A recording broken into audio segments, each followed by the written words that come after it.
پاکستان کا 19 افغان پوسٹوں پر کنٹرول، خوارج کا مرکز تباہ، افغان فورسز اور خارجیوں کو بھاری نقصان۔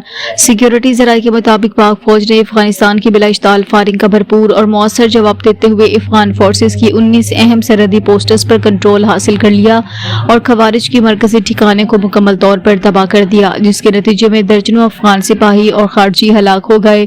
تفصیلات کے مطابق افغان فورسز نے انگور اڈہ، باجوڑ، کرم دیر، چترال اور بارہ چاہ کے مقامات پر بلا اشتعال فائرنگ کی، جس پر پاک فوج نے جوابی کارروائی کرتے ہوئے طالبان کی منوجیہ کیمپ بٹالین ہیڈ کوارٹر سمیت متعدد پوسٹس کو مؤثر انداز میں نشانہ بنایا۔ منوجیہ کیمپ مکمل طور پر تباہ ہو گیا، وہاں موجود درجنوں جنگجو مارے گئے۔ سیکیورٹی ذرائع کے مطابق پاک فوج نے خرچر فورٹ، دوران میلہ اور ترکمانسئی کیمپس کو کامیابی سے نشانہ بنایا، جہاں سے پاکستان پر حملے کیے جا رہے تھے۔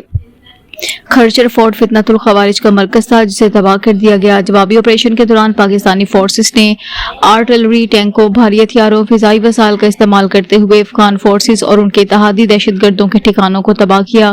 متعدد افغان طالبان لاشیں چھوڑ کر پسپائی پر مجبور ہوئے، جبکہ سرحدی علاقوں میں دشمن کی تنصیبات پر آگ اور تباہی کے واضح مناظر دیکھے گئے۔ سیکیورٹی ذرائع کا کہنا ہے پاک فوج کی کارروائیاں تاحال جاری ہیں اور پاکستان کے خلاف سرزمین استعمال کرنے والے عناصر کو ہر قیمت پر ختم کیا جائے گا۔